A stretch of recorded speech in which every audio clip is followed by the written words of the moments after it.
Eu sou Sandra Bittencourt, bem-vindos ao canal Arte, Cultura e Mente Zen. O homenageado é Naná Vasconcelos, um dos maiores músicos brasileiros, uma autoridade mundial em percussão e que completaria aí 80 anos de nascimento neste agosto de 2024. Pernambucano, Naná tirou o berimbau da capoeira e o colocou como instrumento solista disposto a qualquer gênero musical. Fora da curva, com uma concepção muito além do que é exigido por um arranjo. Sua criatividade e versatilidade lhe renderam 8 prêmios Grammy e por 8 vezes recebeu o título de melhor percussionista do ano pela revista Downbeat, a mais importante publicação de jazz no mundo. Eu converso agora com Galiana Brasil, gestora do Núcleo de Curadorias e Programação Artística do Itaú Cultural, que, por sua vez, abriga em sua sede na capital paulista, até 27 de outubro, a ocupação Naná Vasconcelos, exposição com 90 peças, distribuídas em 6 eixos, que acompanha o percurso do músico pernambucano entre uma ampla seleção de fotos, vídeos, vestimentas, instrumentos e objetos originais. Entre eles, o Grammy Latino, conquistado em 2011 pelo álbum Sinfonia e Batuques, e, claro, o berimbau, construído por Naná em 1967, instrumento que o acompanhou por toda a vida, disponível agora pela primeira vez para degustação do público brasileiro.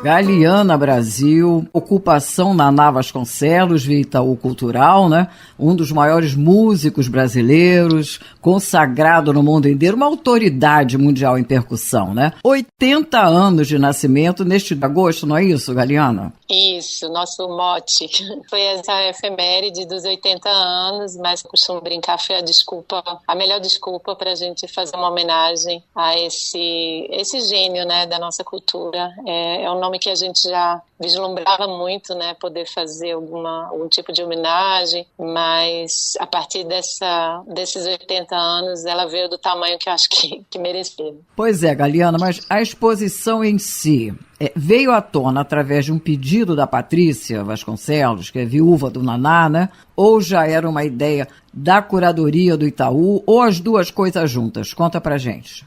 Na realidade, a ideia veio a partir dos 80 anos, né, da gente saber que seria, né, que esse ano ele faria 80 anos. E a partir do desejo de homenageá-lo, aí sim a gente chega na Patrícia, que vai seguir com a gente até a inauguração aqui, né, como consultora, parceira. Ela que era grande guardiã também desse acervo, virou uma parceira, amiga, né, porque foi uma pessoa muito presente durante todo o processo. A gente já procurou com o convite para a ocupação, então esteve muito próximo, guiando também a gente durante as pesquisas e tudo. E como rolou esse trabalho da curadoria assinada pelo Núcleo de Curadorias e Programação Artísticas do Itaú Cultural, né?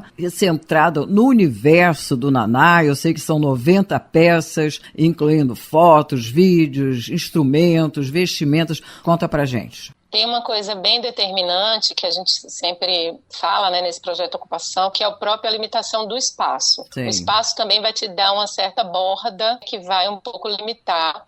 O que, por um lado, é bom porque a gente precisa fazer homenagens a artistas e pensadores gigantes, grandiosos, né? Então, como é que a gente iria dar conta, né, de tamanha vida e obra dessas pessoas, né? E não foi diferente com o Naná. Então, a gente tem aqui 100 metros quadrados e o bom desafio é que história a gente pode contar, como é que a gente pode permear esse espaço e dar uma ideia aí da vida e da obra, né, dessa pessoa, mas também deixar com que o visitante saia com vontade de saber mais, ouvir mais, entender mais desse universo. Essa é uma missão também da ocupação. Então, acho que um pouco desse desafio do espaço e de escolher a narrativa e saber que a gente nunca vai dar conta, a gente não é numa perspectiva, por exemplo, de linha do tempo, né, ou de biográfica, não, é realmente escolher um recorte e mergulhar naquilo que a curadoria escolheu. Na mostra temos aí objetos originais, né, como o troféu do Grammy Latino, conquistado em 2011 pelo álbum Sinfonia e Batuques, não é? Outros nunca expostos, e uma grande estrela que é o berimbau, né? Naná me parece que tinha uma relação muito mágica, né, com o berimbau. Era uma coisa que extrapolava, né? Quer dizer que o berimbau era zen. Você imagina, não é? A relação que ele tinha com esse instrumento, vê? E lá atrás dos ancestrais, né? Era uma energia que vinha lá de trás. E ele foi o responsável por trazer o berimbau à tona. É um trabalho muito lindo, muito mágico até, tem muita magia aí. Isso. O berimbau é o coração da ocupação, é o núcleo quente, sonoro, de onde irradia todo o espaço. Ele, não à toa, ele está realmente plantado ali no centro, né? Porque ele, como você falou, ele constrói esse instrumento e o instrumento vai acompanhá-lo durante toda a sua vida. Ele não teve mais de um berimbau, ele teve o berimbau. Pois é. E foi esse. Então é um objeto realmente imantado, muito especial, que a gente tem assim, um respeito enorme aqui. E você sabe o valor do seguro do berimbau? Sandra, que pergunta! Eu não saberia te dizer de cabeça, porque a gente faz seguro de tudo que sai, né, das coisas mais singelas. Nossa, esse deve ser o mais alto, com certeza, mas eu não saberia te dizer, eu ia te chutar um valor que eu não sei. Deve ser um bom valor, né, Galiana? Certamente, mas tudo que sai segurado, né? Todos os acervos originais que a gente tira para qualquer ocupação, a gente tem esse protocolo. 6 eixos, não é isso? Uma espécie de espiral do tempo. Conta pra gente sobre esses eixos. Qual seria o primeiro? É por ordem cronológica ou não? Não é tanto por cronológica, a gente pensa que o visitante também pode ter uma liberdade de circular e fazer seu próprio percurso. A forma que a gente tem aqui é o espiral, pensando nessa contagem afrodiaspórica também do tempo, né? Espiralar, sem começo, sem fim. Então, quer dizer, começo, meio e começo, tudo é começo, meio e começo. Pensando que o Naná, de certa forma, está eternizado, né, nas suas criações, em tantas obras. Então, a gente pensou esses eixos a partir dos nomes dos álbuns, que são extremamente indicativos e sonoros. Então, você vai ter aí Sinfonia e Batuques, isso vai dar repercussão, Codona, Contando Histórias e África Deus. Esses são os nomes que a gente meio que batizou, mas nada é rígido, você não precisa, né, passar por um necessariamente para entender o outro, entende? Sim. É mais uma organização poética também, até para evidenciar esses nomes tão bonitos desses álbuns. E tem também um trabalho muito incrível do Naná, o trabalho do Carnaval do Naná. Vocês enfatizam isso? De que forma? Isso está muito presente, a gente tem um vídeo bem emocionante, porque ele tem uma edição que foi feita com imagens, né, do Naná em alguns carnavais e imagens desse último carnaval em Recife, de 2024, e aí com drones, e em alguns momentos as imagens se fundem um pouco e você fica um pouco quase achando que é de agora, né, que é desse momento. Tem essa beleza.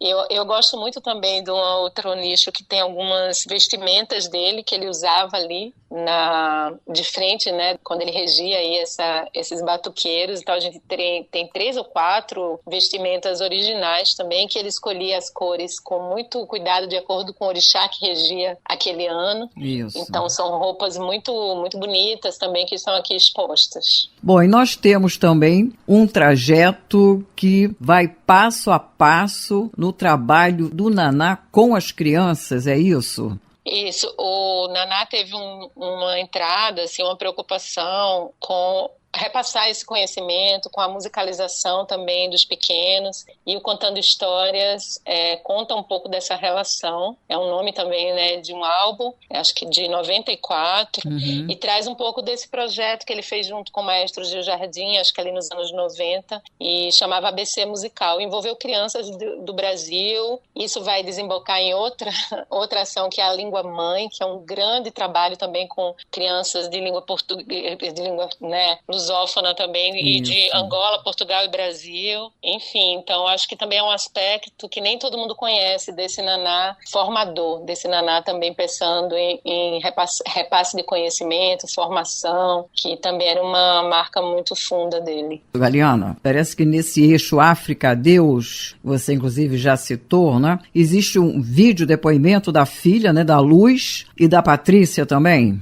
Isso, a Luz, e tem depoimentos muito emocionantes, eu já vou avisando para todo mundo que tem o coração. Esses são particularmente, mexem muito com a gente, são muito bonitos. A Luz também estava aqui na abertura e curtiu muito o processo. Foi muito bonito assistir a Patrícia e a Luz percorrendo o espaço físico e se deparando, reencontrando, fotos dela bebê com ele, né? Enfim, isso foi um momento muito afetivo também. Elas dão depoimentos muito, muito emocionantes nesse núcleo, mas a ocupação é permeada de muitos depoimentos apaixonados. Virgínia Rodrigues, o próprio maestro Gil Jardim, enfim, parceiros, né, de uma vida do Naná e que se tornaram amigos. Eu acho que é um aspecto muito forte, ver como os amigos e as pessoas falam sobre ele. Badia Saad, são várias mesmo.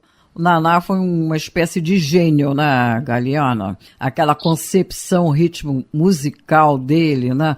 E foi eleito 8 vezes melhor percussionista pela Downbeat, 8 Grammys. Uma das figuras mais importantes da percussão e que mudou a visão de percussão mundial. É uma coisa impressionante, não é isso? Isso. E eu acho que é muito importante uma exposição como a que o Itaú está apresentando agora, como tantas outras, porque o Naná precisa ser, vamos dizer assim, entre aspas, descoberto pelos brasileiros, né, Galiana? Ele tinha uma frase forte que a gente coloca aqui no espaço, que ele dizia: eu sou o Brasil que o Brasil não conhece. É um pouco o que você está dizendo.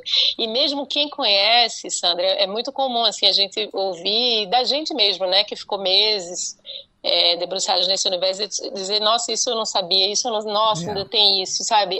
Isso, é tipo, é uma pessoa muito profunda, e é um pouco o que você falou, não basta se criar, ele protagoniza, ele tira a percussão do fundo do palco. Tô falando do modo simbólico e do modo concreto, né? A percussão toma um outro lugar nessa hierarquia aí dos instrumentos. Vira solista, é um instrumento solista, uma coisa impressionante. E leva para as orquestras de câmara, né? Tira da rua do carnaval para dentro de uma sala, né? Cruza oceanos, e ele é cultuado realmente, não é um exagero dizer, dentro e fora do país, né, pelos grandes músicos, vai para o jazz, vai para outros ritmos, né, e faz o carnaval com a mesma tranquilidade, está no maracatu e está numa orquestra com a mesma sabedoria. Inclusive tem uma história muito interessante, não sei se você conhece, do Zé Eduardo Agualusa. Que ele está passando no aeroporto? Isso, essa história é fantástica, né? Você quer contar pra gente? Não, conta você, por favor.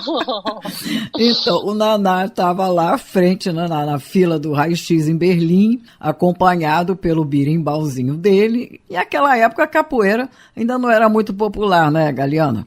Os alemães não tinham nem noção do que seria o instrumento, para que servia. Então o policial se virou para ele, que estava lá tomando conta da história, e onde estão as flechas? Aí o Naná diz que não se alterou. Ele explicou que aquilo não era um instrumento de guerra, que era um instrumento musical, e aí o policial se virou para ele e falou: o senhor faz música com essa coisa? Não é possível. Aí sabe o que o Naná fez? Ali mesmo fez um concerto, improvisou, arrasou, virou a festa no aeroporto, e o Agualusa diz que ficou tão emocionado que foi chorar no banheiro. Sorte de quem pôde viver esse momento ali, né, de ganhar um show no aeroporto. Icônico, histórico, né, Galiana? Que momento. E o Agualusa contando é maravilhoso, né? Já virou um conto mesmo, já tá um conto pronto ali. Muito bom. Mas, Galiana, a gente tem também uma publicação impressa, né? Conta pra gente. Tá uma graça essa publicação. Os textos do Matheus Araújo e a ilustração do Diox, que é daqui de São Paulo. O Matheus Araújo é jornalista de Recife. Foi uma das últimas pessoas a entrevistar o Naná vivo. E ele também contribuiu aqui na pesquisa de conteúdo da ocupação e faz aí o roteiro, né, para esse HQ, que tá lindo, assim. Mostra o Naná em várias fases da vida. O HQ tem essa delícia, né, de sintetizar tudo numa tirinha. Então a gente consegue contar essa história passando pelos Grammys, passando pelo encontro dele com o Birimbau, tanto que o título, né, Quase Dois Irmãos, a gente tá falando do Birimbau. O Birimbau é realmente um personagem, é um irmão, um grande companheiro dele. E aí consegue também contar essa história de uma forma mais lúdica, poética, com a linguagem do HQ. Vamos falar agora da Galiana Brasil. Você conhece ela? Conheço. Então, desde 2015 você integra a equipe do Itaú Cultural e agora como gestora do Núcleo de Curadorias e Programação Artística do Itaú Cultural. Atriz, arte educadora, mestra em artes da cena. O que você teria a nos dizer a respeito desse trabalho de curadoria, Galiana? Em termos gerais, o trabalho de curadoria inserido no mercado atual. Sim, eu acho que é um trabalho de ampliação dos sentidos, né, de forjar conexões. Acho que a curadoria tem muito essa característica de fazer pontes entre universos que necessariamente não estariam em conversa, sabe? Uhum. Ampliar também as possibilidades de uma obra, você pensar, por exemplo, até, né, já que a gente está falando da ocupação do Naná, você pensar, por exemplo, numa programação que vai conversar com isso, quem são as pessoas hoje, né, que também estão nesse lugar da percussão, por exemplo, sabe? Então, como é que você consegue... Isso é trabalho de curadoria. Pensar um HQ, por exemplo, é uma curadoria. Uhum. Né? Você sair um pouco do óbvio, trazer outra linguagem, outra criação poética para contar essa história, né? Então, são as possibilidades da curadoria. É um universo assim, muito amplo de possibilidades, sentidos, conexões, de forjar, criar outros mundos e outras possibilidades. Nossa grande missão é não encerrar um tema nele mesmo, sabe? Sim. O que a gente ainda pode fazer mais? Acho que é a grande pergunta também da curadoria. Cresce no mercado, Galiana? Sim, porque se a gente pensar, né, o nascedouro da curadoria está muito ligado, por exemplo, às artes visuais, quando se começa, um pouco, né, um lugar ainda um pouco europeu, mas que cada vez mais, né, se amplia, se horizontaliza, vem para todas as linguagens. Você vê curadoria das feiras literárias, as mostras de teatro, de dança, aos festivais, enfim, né. Até um trabalho, por exemplo, de professor numa sala de aula, quando você vai ali escolher os livros de literatura que você vai trazer para aquele recorte, né, etário, por exemplo. Isso é um trabalho curatorial. Então, como você fazer isso com mais consciência, sabe? Sim, sim. E você falou agora nesse trabalho curatorial, eu me lembrei que você tem um livro mais específico sobre isso, não tem? Sim, Artes Cênicas em Transe, Notas sobre a Curadoria. Tem uma mirada um pouco, né, da minha atuação já desde Pernambuco. Eu atuei aí por 15 anos no Sesc Pernambuco, que é uma instituição também, né, com irradiações assim pelos interiores. Enfim, então é quando eu começo a entender esse universo da curadoria, me apaixono por ele e sigo nele até, né, inclusive aprofundando aqui agora no mestrado. Esse livro é o resultado de um estudo de mestrado, de pensar as bases da curadoria, de pensar o que move uma curadoria, do que a gente fala quando a gente traz essa palavra que às vezes pode soar meio subjetiva, né, Sandra? Então, do que trazer também ilustrações, casos, do como que nasce um projeto, onde é o nascedouro, o que se levanta uma curadoria, o que diferencia uma programação de uma curadoria, por exemplo, enfim. Então, tudo isso está reunido. É um livro com muita prática, né? Um livro com muito estudo de casos mesmo. Ele é da UCITEC, a editora, então tem a própria UCITEC, tem o seu site, mas também a Amazon, todos esses mercados de livro de venda online também você pode adquirir. Você teria outra indicação de leitura escrito por você? Eu tenho artigos mais em revistas, né, especializadas, mas de livro esse é o primeiro. Que coisa boa. E já temos um próximo?